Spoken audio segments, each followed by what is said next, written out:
बातमी कोकणातली आहे। सिंधुदुर्गमधील वैद्यकीय महाविद्यालयातील सेवेवरून ठाकरेंच्या शिवसेनेनं अनेक प्रश्न उपस्थित करत आंदोलनाचा इशारा दिलाय। दिवसाला फक्त 50 ओपीडी होते। आरोग्याच्या महत्त्वाच्या प्रश्नांकडे शासन आणि प्रशासन गांभीर्यानं पाहत नाहीये असा आरोप वैभव नाईकांचा आहे।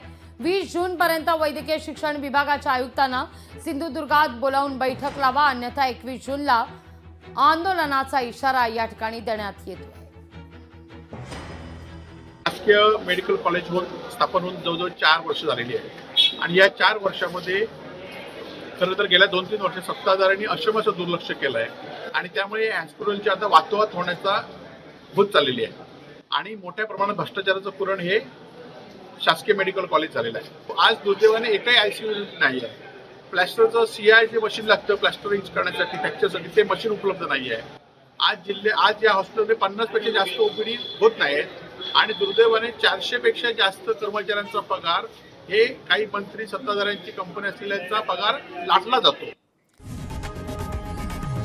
लोकशाही मराठी ऐका, पहा, जागरूक रहा।